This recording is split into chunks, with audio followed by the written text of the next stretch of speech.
kwenye masuala madini kisha halmashauri basi inakuwa na angalau basi vitalu. Ili tukiwa na vitalu kule vijijini kwetu tuna wachimbaji wale wadogo wadogo. Tunaona fursa kwenye migodi ya wenzetu, kwa mfano huko Geita, watu huko wachimbaji wadogo wamekuwa nafasi kubwa sana ya kupewa vitalu na wanafanya uchimbaji.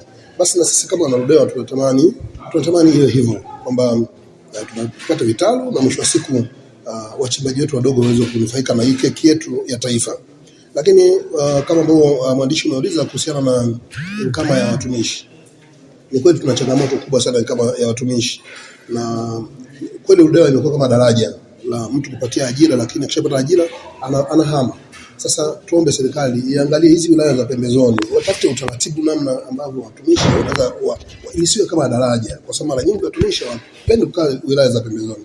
Kwa Ludewa imekuwa kwenye hatari hiyo, kwamba watumishi wanakuja, wanaajiriwa wanakuja, lakini mbona taarifa pale watumishi wameajiriwa 123 lakini watumishi 61 wameshahama tayari kwa kipindi cha miezi 6. Tayari unaona ni changamoto. Kuna shule huko Mheshimiwa Bunge nisikia pale, sasa kuna shule ina walimu 6.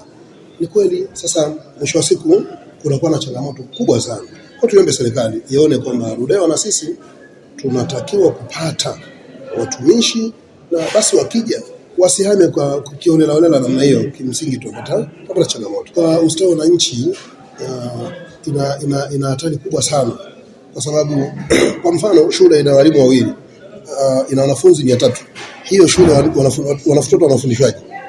Na mwisho wa siku tunalazimika sasa wazazi wachangishane fedha kuwalipa walimu wa kujitolea. Lakini serikali imetoa tamko sasa hivi kwamba walimu wa kujitolea halmashauri mapato ya halmashauri ni madogo, haiwezi kulipa zile gharama za walimu wa kujitolea, na wakifanya hilo kwa sasa maana wanachukua hatua.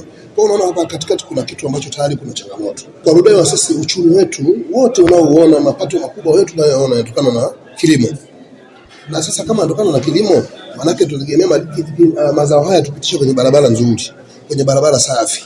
Sasa kama barabara zikiwa mbovu, cha kwanza watu watalima, watavuna, vitu vitaoza. Cha pili, magari yale hayawezi kuja kubeba vyakula kwa sababu tayari barabara hazipitiki. Kwa uwepo wa barabara maana kwetu sisi ndio uchumi wenyewe. Kwa ndio maana tumesisitiza serikali na kuomba serikali kwamba basi watu waone umuhimu wa hilo jambo. Na kama kwa tarehe 1 mwezi wa 5 barabara hii mkandarasi anaanza kuijenga, basi kwetu sisi itakuwa ni amani kubwa sana. Na kwa kweli tutaishukuru sana serikali. Leo hatuwezi tunashukuru kwa pale ambapo walishafanya kwa zile kilomita 50, lakini kwa kipande kile cha msitu Itoni kwa kweli ni changamoto kubwa sana, zikiwa ni pamoja na zakutu za ndani ya halmashauri. Ndio maana kwenye budget tumejaribu kutenga fedha kwamba tujaribu sisi wenyewe kama halmashauri kwenye barabara za ndani kuzifungua zile ambazo tunataka kuzifungua.